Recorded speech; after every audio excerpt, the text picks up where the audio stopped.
갈라디아서 6장 7절 말씀을 통해서 스스로 속이지 말라. 스스로 속이지 말라. 자, 성경을 보시면은 이 구속사 속에서 보면은 결국 어떤 것이냐면 하나님은 당신의 택한 백성들을 통해서 뜻을 이루는 것이고 사단은 어떻게 하는 것이냐면 하나님의 백성들을 넘어뜨리는 것이죠. 그런데 사단이 어떻게 하나님의 백성들을 넘어뜨리는 것이냐면 하나님의 백성들을 속이는 역사를 하는 것입니다. 속이는 거예요. 자, 그런데 사단만 속이는 것이 아니고 어떤 역사도 있다고 성경은 말씀을 하고 있냐면 자기 스스로가 자기를 속이는 역사가 있다고 말씀을 하고 있습니다. 그러니까 자기가 자기 스스로를 속여서 하나님이 원치 않는 방향으로 나가도록 하게 하는 역사도 분명히 있다는 것입니다. 어쩌면 사단이 속이는 것보다 내가 나를 속이는 게 더 무서운 것일 수도 있습니다. 왜냐하면 내가 나를 속일 때는 내가 속고 있는 줄 모를 수 있기 때문이에요. 내가 하고 있는 것이 내가 말하고 행동하고 하고 있는 이게 지금 나를 속이고 있는 것인지 모르고 하는 것일 수 있기 때문에 무서운 거예요. 그 어떤 내용들이 있는지 우리가 성경을 통해서 좀 살펴보는 시간을 갖도록 하겠습니다. 자, 첫 번째는 나를 속이는 게 무엇이냐면 우리가 스스로 지혜로운 줄을 알게 되면 그것은 자기를 스스로 속이는 것이라고 말씀을 하고 있습니다. 고린도전서 3장 18절 말씀 보니까 아무도 자기를 속이지 말라. 너희 중에 누구든지 이 세상에서 지혜 있는 줄로 생각하거든 미련한 자가 되어라. 그리하여야 지혜로운 자가 되리라. 이렇게 말씀을 하고 있어요. 누구든지 이 세상에서요 지혜로운 줄 안다면, 내가 지혜롭다라고 생각한다면 그 사람이 바로 자기를 스스로 속이는 사람이 된다는 것을 성경은 말씀을 하고 있는 것입니다. 이런 사람들은요 하나님의 말씀을 100번 1000번을 들어도 아무런 소용이 없어요. 왜냐하면 그렇게 말씀을 듣고도 삶으로 돌아가서는 들은 바 말씀을 가지고 생활하는 것이 아니고 역시 자기 지혜를 믿고 자기의 지혜대로 생활을 하는 것이기 때문에 자기를 스스로 속이는 것이 되는 것입니다. 여러분, 저번에 제가 한번 말씀드렸는데 지혜라는 것은 이 세상의 사물의 이치나 또는 상황을 제대로 깨달아가지고 어떤 상황이 왔을 때 현명하게 대처하는 것이 지혜다, 이렇게 사전적 의미를 제가 설명을 드렸죠. 그러니까 그런 사전적 의미 속에서 보면 지혜라는 것은 많은 경험과 연수에서 오는 게 분명한 사실입니다. 그러나 성경에서는요 지혜를 그렇게 설명하고 있지 않아요. 세상이 말하는 지혜와 성경이 말하는 지혜는 엄연히 다릅니다. 확신이 달라요. 성경은 지혜에 대해서 어떻게 설명을 하고 있냐면 지혜는 하나님이 주시는 것이라고 말씀을 하고 있어요. 그게 뭐냐면 내가 살아온 경험이나 연수로 인해서 생겨나는 지혜가 있잖아요. 근데 그 지혜는 성경적 의미에서 지혜가 아니라는 것입니다. 하나님이 주시는 것이 지혜라고 말씀을 하고 있어요. 또 성경은 어떤 걸 지혜라고 얘기하냐면요 하나님을 두려워하는 태도와 자세, 그 자체를 지혜라고 얘기를 하고 있어요. 세상에 다른 게 무서운 게 아니고 살아계신 하나님이 내 눈앞에 계시는 것처럼 두려워하고 떨리면서 경외하는 그 자세와 태도 자체가 뭐냐면 하나님이 보실 때 귀한 지혜가 된다는 것입니다. 신약시대에 와가지고 하나님께서 성경은 뭐라고 딱 정의를 해두셨냐면 지혜는 예수 그리스도가 지혜가 되신다, 이렇게 설명을 하고 있어요. 그러니까 지혜는 예수님 안에 있는 거예요, 예수님 밖에 있는 거예요? 예수님 안에 있는 게 바로 하나님이 기뻐하시는 지혜가 되는 거예요. 예수님 밖에서 어떤 현명한 대처를 하면서 살다라 할지라도 하나님 모실 때는 그게 진정한 지혜가 되지 않는 것입니다. 왜? 예수님 밖에 있기 때문에 그래요. 여러분, 결국은 정리를 해보면 지금 성경이 말하고 있는 지혜라고 하는 것은 어떤 것이냐면 하나님을 경외하면서 하나님의 말씀대로 행하는 것이 지혜다. 성경은 이렇게 말씀을 하고 있는 거예요. 하나님의 말씀이 그거 해, 그러면 하는 거고, 하나님의 말씀이 그거는 하는 게 아니야, 하지 않는 거, 그게 바로 뭐냐면 지혜가 된다는 거예요. 하나님 보실 때 바로 그게 지혜롭게 행동하는 것이라는 것입니다. 그러니까 하나님의 말씀을 알지 못하고 하나님을 두려워하지 않는 삶의 태도를 갖고 있다면 그 사람한테는 지혜가 없는 거예요. 여러분, 호세아 선지자가 북이스라엘 생각해 보세요. 이 이스라엘이 남과 북으로 쪼개져 가지고 이제 쭉 역사가 진행됐잖아요. 하나님을 믿은 세월이 얼마나 커요? 많아요. 그런데 호세아 선지자가 멸망하기 직전 이 북이스라엘에 대해서 뭐라고 책망을 딱 했냐면요, 이렇게 책망을 했어요. 백발이 얼룩얼룩할지라도 너희들은 깨닫지 못하는다, 이렇게 설명을 하고 있어요. 왜냐하면 하나님 믿는 세월이 그렇게 오랜데 북이스라엘이 얼마나 하나님 믿는 세월이 길었어요? 그런데 막판에 가서 어떻게 했냐면 하나님을 아는 지식을 버려버렸단 말이에요. 하나님을 아는 지식을 버리고 너희는 하나님을 알지 못한다, 이런 책망을 받았기 때문이에요. 그래서 그렇게 하나님 믿는 세월이 오랬지만 하나님, 이 호세아 선지자를 통해서 하나님은 너희들은 지혜가 없는 자야 라고 책망을 하신 것입니다. 제가 어저께도 말씀드렸죠. 이 솔로몬이 이스라엘 역사상 최강국을 이루었잖아요. 그런데 그렇게 최강국을 이룬 배경 속에는 무엇이 있다고 말씀을 드렸습니까? 1,000번째 딱 끝나고 하나님이 나타나셔가지고 너 무엇을 원하느냐? 그랬더니 솔로몬이 뭘 구해요? 나에게 선악을 분별할 수 있는 지혜를 주십시오. 그런데 무엇이 선이고 무엇이 악입니까? 간단해요. 하나님이 기뻐하시는 것이 선이고요, 하나님이 싫어하시는 것이 악이에요. 그러니까 솔로몬이 뭘 구했냐면 자기가 나라를 통치하면서 수많은 백성들을 다스리면서 하나님이 기뻐하시는 것은 무엇이고 하나님이 싫어하는 것은 무엇인지에 대한 지혜를 달라고 요구를 한 것입니다. 하나님이 그 솔로몬이 그렇게 요구하는 것을 듣고 깜짝 놀랐어요. 마음이 딱 맞았어요. 그러는 바람에 뭐라고 말씀을 하시고 뭐라고 축복을 하셨냐면, 야, 내가 너한테 지혜도 줄 거고 지식도 줄 거고 부도 줄 거고 재물도 줄 거고 이 세상에서 너 함부로 보지 못하게 존귀함과 존용도 주겠다고 그렇게 약속을 하신 것입니다. 그럼 이 땅에서 잘 살고 싶으세요? 부자 되고 싶으세요? 하나님 앞에 지혜를 구하세요. 무엇이 하나님이 기뻐하시는 일인지 무엇이 하나님이 싫어하시는 일인지에 대한 그 분별할 수 있는 지혜를 구하세요. 하나님께서 그 지혜를 주시면서 겸손하게 그렇게 구하는 자에게 지혜를 주시면서 부와 재물과 존영도 주신다는 것을 여러분들 꼭 믿으시기 바랍니다. 여러분, 성경을 보시면요, 이 지혜를 뭐라고 설명했냐면 생명나무래요. 지혜가 생명나무예요. 생명나무예요. 지혜 없이는 생명나무 과실 못 따먹는 거예요. 그 나라 갈 때까지 그렇기 때문에 우리는 겸손하게 하나님의 말씀을 구하면서 하나님이 기뻐하시는 것, 하나님이 싫어하시는 것에 대한 분별을 해가면서 그렇게 살아가는 삶을 살아야만 그게 바로 지혜 있는 삶이 되는 거예요. 그리고 그것이 생명나무 과실을 따먹는 삶이 된다는 것을 여러분들은 꼭 믿으시기를 바라겠습니다. 자, 두 번째, 뭐가 자기를 속이는 것이냐면 내가 스스로 죄 없다고 생각하는 것이 자기를 스스로 속이는 것입니다. 나 죄 없어. 그게 자기를 속이는 거예요. 요한일서 1장 8절 보면 만일 우리가 죄 없다 하면 스스로 속이고 또 진리가 우리 속에 있지 아니할 것이요. 죄 없다고 하면 우리를 스스로 속이는 것이래요. 저와 여러분들 다 예수님 믿고 의인 됐잖아요. 예수 믿고 의인 됐죠. 그러면 그렇게 의인이 되는 순간 저와 여러분들 안에 있는 타락한 본성이 전부 다 깨끗이 사라지고 우리가 죄 안 짓고 그렇게 살게 되는 것입니까? 아니잖아요. 예수님 믿고 의인 되는 것은 하나님의 법정적인 선언이라고 그랬죠. 의인이라고 칭해 주시는 역사예요. 그렇지 않은데 예수님의 십자가 구속을 근거로 의인이라고 칭해 주시는 거예요. 여러분, 그렇기 때문에 그 의인이라고 칭해 주신 그런 속에는요, 예수님의 그 거룩하심과 그 의로우심이 우리 본성왕에 주입되는 게 아니에요.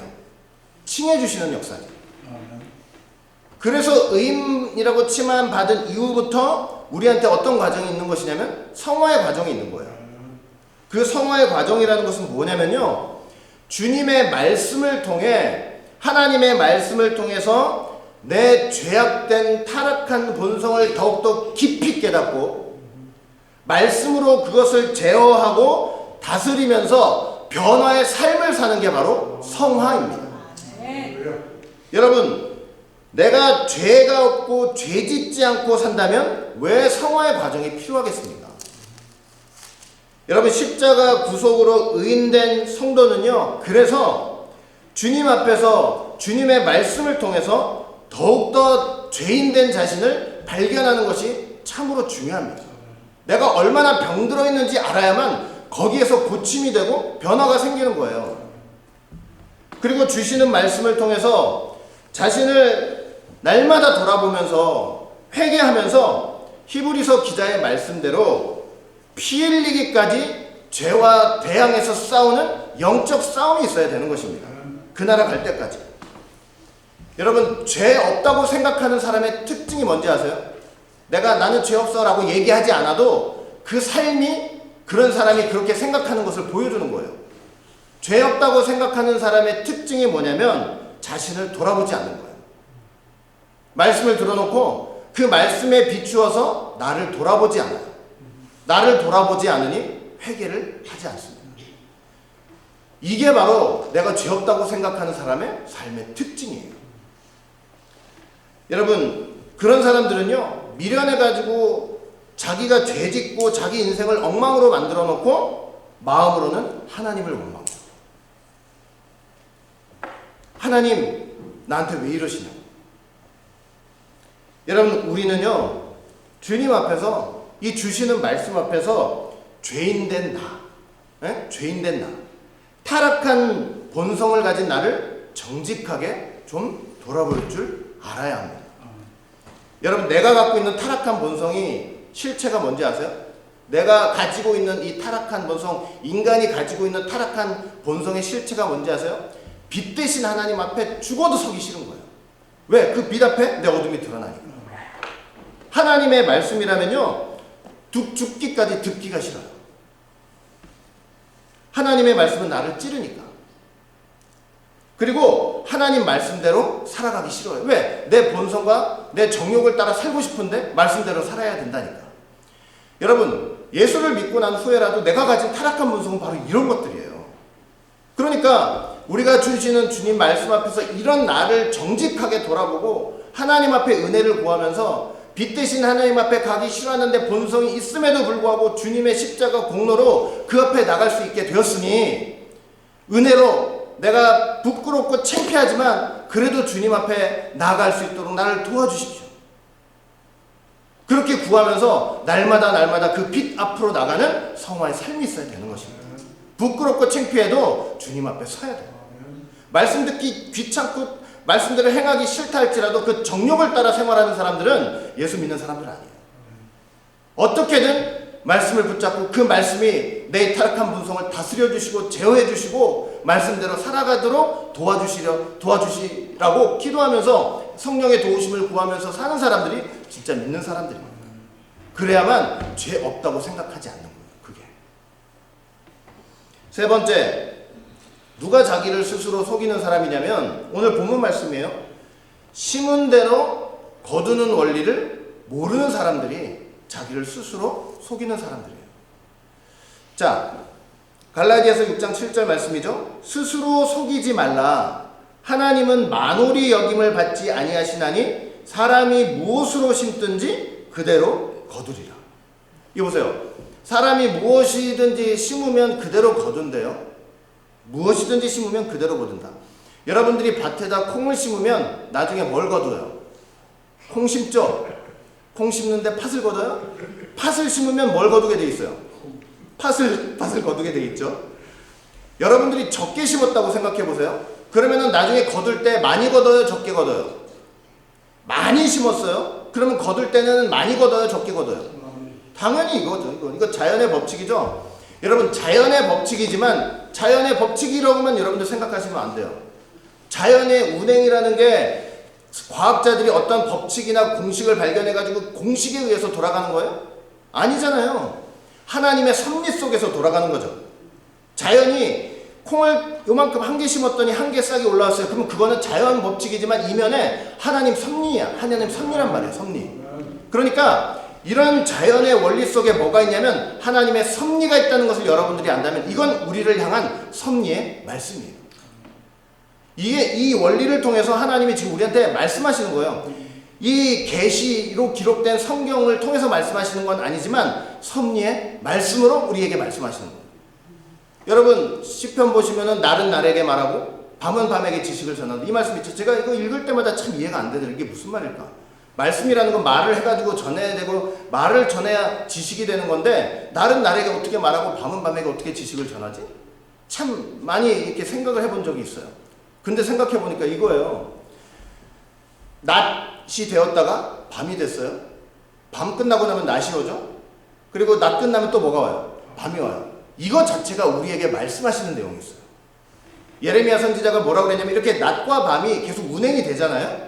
운행이 되는데 이 운행은요 자연 법칙, 지구의 자전과 공존에 의해서 그렇게 되는 거지만 과학적으로 볼 때는 그러나 그 섭리 속에 보니까 예레미야가 뭐라고 그랬냐면 하나님이 낮에 대한 약정과 밤에 대한 약정을 하셨다는 거예요. 밤낮이 바뀌는 건요 하나님이 그들에게 낮과 밤에게 그렇게 명령을 하셨기 때문에 낮과 밤으로 계속 순환이 되고 있다는 거예요. 그러니 여러분 낮이 되고 밤이 되고 낮이 되고 밤이 되는 속에서 저와 여러분들 뭘 봐야 되는지 아세요? 하나님이 천지를 창조하신 이후에 그들은 단 한 번도 말씀을 불순종하거나 어기지 않고 하나님 말씀하신 대로 그대로 순종하면서 낮 다음에 밤이 오고 밤 다음에 낮이 오고 낮 다음에 밤이 오고 한 번도 그걸 어긴 적이 없는 거예요. 여러분 그 섭리를 통해서 섭리가 우리에게 말씀하신다는 믿음을 가져야 돼요. 섭리의 말씀이에요. 야 자연은 창조 이래로 하나님의 저 섭리 하나님의 법칙을 어기지 않고 그대로 왔다는 거예요. 그래서 날은 날에게 말하고 밤은 밤에게 지식을 전한다. 우리에게 말씀을 하고 있는 거고 하나님에 대한 지식을 전하고 있는 거예요.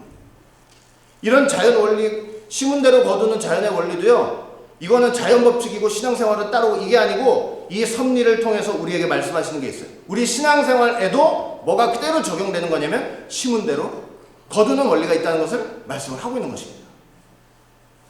말씀을 한 번 들은 사람과 말씀을 두 번 들은 사람은 차이가 있겠어요? 없겠어요? 있어요. 교회를 한 번 나온 사람과 교회를 두 번 나온 사람은 차이가 있겠어요? 없겠어요? 당연히 있어요. 말씀을 깨닫는 면에서 다르고 교회를 사랑하는 면에서 당연히 다르게 돼 있는 거예요. 그게 심은 대로 거두는 법칙이에요. 여러분 말씀을 듣기는 들어요.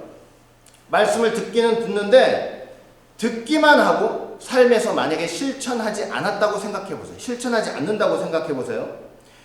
교회에서 말씀을 딱 들어요. 그런데 주일날 이제 말씀 듣고 돌아가가지고 월요일부터 토요일까지 이제 일주일을 지내는데 그동안 단 한 번도 주일날 들었던 말씀에 대해서 내가 생각해 보지 않고 묵상해 보지 않고 어느 하나 말씀이라도 내 삶에서 적용해 보지 않고 그대로 실천해 보지 않고 그냥 그대로 산다고 한번 생각을 해보세요. 그리고 말씀 들어놓고 그 일주일 동안 그냥 지금까지 내가 살아온 나의 생활의 습관과 원리대로 그냥 그렇게 산다고 생각해 보세요. 그러면요 그렇게 심은 대로 거두게 돼 있어요. 어떤 거둠을 거둔지 아세요?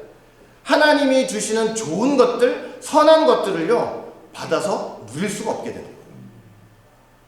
너희 허물이 이러한 일들을 물리쳤고 너희 죄가 너희에게 오는 좋은 것을 다 물리쳤다.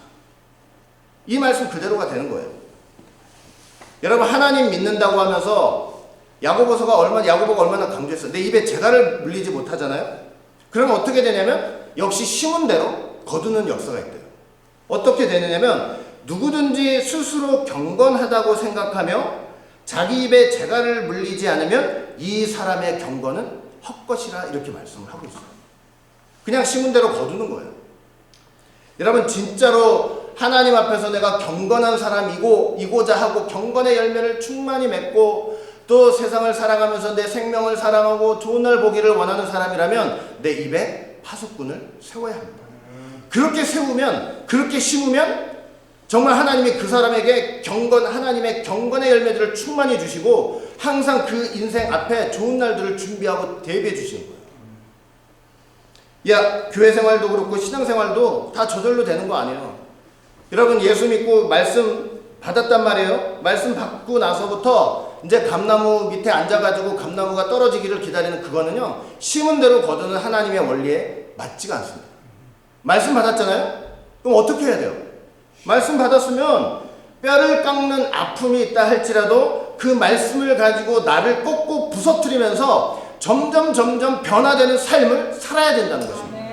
그런 노력 없이는, 심은 것이 없이는 거두는 것이 있을 수가 없다는 거예요. 하나님의 역사는 저절로가 없어요. 이렇게 누워있으면 뚝 떨어지는 그런 역사가 아니에요. 심은 대로 거두는 역사예요. 교회도 마찬가지예요. 교회 생활도 충성하고 헌신하는 손길이 있어야 잘 되게 되어 있는 것입니다. 여러분, 하나님의 구속 경륜 속에, 우리가 맨날 구속 경륜 배우잖아요. 하나님의 구속 경륜 속에 예수님을 이 땅에 보내셔가지고 이 타락한 백성들, 택한 백성들을 구원하시는 하나님의 구속 경륜 속에 어떤 원리가 있냐면 심은 대로 거두는 원리가 있다는 것을 그 나라 갈 때까지 여러분들 꼭 기억하시길 바라겠습니다. 에스겔 보세요. 에스겔서 보면은, 에스겔 36장 보면은 특별히 하나님이 이제 이스라엘 백성들 바벨론 포로 끌려가 있잖아요. 회복시켜 줄 것을 약속해요. 야, 내가 너희들 지금 바벨론 포로 끌려가 있지만 이제 고토로 돌아오게 할 거야. 그리고 내가 너희들한테 새 영을 줄 거야. 새 신을 줄 거야. 새 마음을 줄 거야. 그 땅이 황폐한 땅이지만 사람들 많게 하고, 그 다음에 짐승들도 많게 하고, 그 다음에 풍성한 땅이 될 거야. 에덴같이 되게 만들어 줄 거야. 그래 놓고 마지막에 단서를 달아둔 게 뭔지 아세요? 내가 그렇게 한다고 할지라도 너희들이 그것을 간구해야만 주겠다고 말씀을 하셔요. 기도하는 자에게 그런 약속을 성취시키겠다는 거예요. 그러니까 여러분, 내가 기도해가지고 기도의 공로로 하나님이 주신다는 얘기가 아니에요. 하나님이 애초부터 하나님의 선한 축복을 누구에게 주시느냐? 기도의 땀과 노력을 하는 사람들에게 주시겠다고 약속을 하신 것입니다. 그러니까 우리가 삶 속에서 뭐냐면 심은 대로 거둔다 하는 것을 꼭 기억하시면서 내 신앙에 열심 갖고 해야 돼요. 내가 신앙에 열매가 있나? 그러면 어떤 걸 돌이켜보면 되냐면요, 정말 그 열매를 위해서 내가 얼마큼 정직하고 성실하게 하나님 앞에 간절히 기도하면서 정말 애쓰고 노력했는지를 돌아보는 삶이 반드시 있어야 되는 것입니다. 결론을 맺도록 하겠습니다. 처음에도 말씀드렸지만 사단이 나를 속이는 것보다 내가 내 스스로를 속이는 게 더 무섭습니다. 왜냐하면 내가 하고 있는 행동이 나를 속이고 있다는 사실을 알지 못할 수 있기 때문이에요. 그래서 우리는 스스로 이렇게 나를 속이지 않기 위해서 자신을 절대로 지혜롭게 여기지 않고 오직 하나님의 말씀대로 순종하는 것이 지혜인 것을 꼭 믿어야 할 것입니다. 하나님의 말씀이 하라는 것을 하고 하지 말라는 것을 하지 않는 게 지혜라는 것을 깨닫고, 하나님이 기뻐하시는 것이 선이고 하나님이 싫어하시는 것이 악이라는 것을 깨닫고, 그런 지혜를 가지고 세상을 살아갈 때 하나님께서 너는 지혜로운 자라고 인정을 해주신다는 것을 기억하시길 바라겠습니다. 그 다음에 하나님 앞에 내가 죄인인 것을 깨달아야 돼요. 내가 죄인인 것을. 죄인인 줄 모르면요, 스스로 속이는 거예요, 자기를.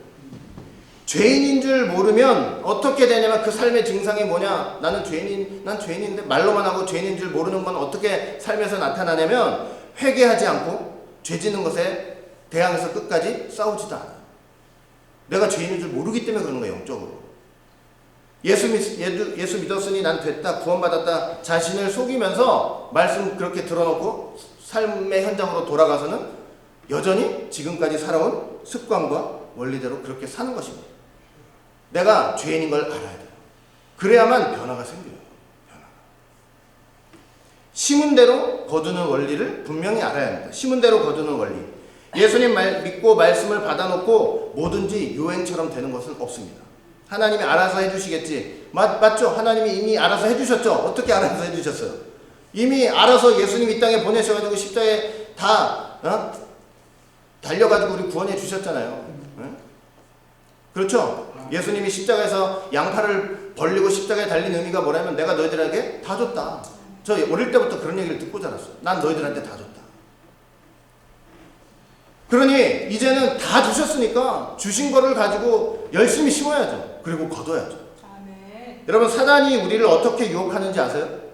사단이 우리를 유혹할 때 한 달란트 받은 사람의 생각을 우리한테 불어넣어줘요. 한 달란트 받은 사람이 한 달란트 받아놓고 무슨 생각을 했느냐? 야, 이거 가지고 열심히 일할 필요 없다. 이거. 주신 거니까 열심히 일할 필요 없다. 이거 어떻게 하면 돼요? 땅에 잘 묻어뒀다가 주인 오실 때 그대로 파가지고 그대로 내놓으면 된다. 이런 생각을 하고 그렇게 해버린 거예요. 한 달란트 받은 사람들이. 그래서 한 달란트 받은 사람은요, 아무것도 안 했어요. 나머지 5달란트, 2달란트 받은 사람들은 그걸 배로 남기기 위해서 얼마나 애를 쓰고 노력을 했습니까? 그래서 배를 남겼잖아요. 주인이 돌아왔어요. 뭐라고 책망했는지 여러분 기억하세요? 이 한 달란트 사람에 대해서 뭐라고 책망을 했어요? 뭐라 그랬냐면 두 가지로 얘기를 했어요. 두 가지 표현. 악하고 게으른 종아. 근데 저는요, 이거 참 이해가 안 됐죠? 게으른 건 이해가 돼요. 그런데 뭐라고 그랬어요? 악하다 그랬어요. 아니, 주인 입장에서 보면은 한 달란트 줬는데 한 달란트 받았으니 손해가 있어요, 없어요? 손해가 없잖아요? 세상에는 손해가 없잖아요. 그런데 하나님 입장에서 있잖아요. 한 달란트를 줬는데 한 달란트를 그대로 갖고 오는 거는 주인 입장에서 볼 때, 하나님 입장에서 볼 때는 손해라는 거예요. 이해가 됐어요? 하나가 나갔으면 뭐가 와야 돼요? 하나가 다시 와야 돼요. 7이 하나님이 구속 역사를 위해서 우리에게 7을 보내주셨죠? 7수를 보내주셨죠? 그럼 뭐냐면 우리가 7수를 갖고 와야 돼요. 그래서 족보가 14, 14, 14인 거예요. 7, 7, 7이 아니고. 7이 나갔으면 7을 갖고 와야 된다니까요. 그러니까 14가 돼야죠. 여러분, 악하고 게으른 종이라고 얘기를 했다니까요. 손해보는 것도 아닌데. 왜? 그대로 갖고 오는 건 악한 종인 거예요. 하나님 볼 때. 여러분, 우리가 예수님 믿고 말씀 받았습니다. 그 받은 말씀 가지고요, 진짜 내 자신을 하나님의 원하시는 형상이 이루기까지, 피 흘리기까지 영적 싸움을 분명히 여러분들 삶 속에서 싸우셔야 됩니다. 하나님의 형상을 이루어가는 삶을 살아야 됩니다. 그래야 자기를 속이지 않는 거예요. 받은 말씀을 가지고 주님의 몸된 교회를 위해서 충성하고 헌신하고 전도하고 분명히 그렇게 해야 돼요. 그래야 뭐냐면 착하고 충성된 종아, 이런 칭찬을 받을 수가 있는 것입니다. 여러분, 주신 말씀을, 예수님의 십자가 구속을 주신 말씀을 낭비하지 않고 많은 열매를 맺는 여러분들이 되시기를 바라겠습니다. 한 사람도 빠짐없이 오늘 들은 말씀을 들은 여러분들은 자기 스스로를 속이지 않는 신앙생활 하시기를 주의 이름으로 축원하겠습니다. 다 같이 기도합니다.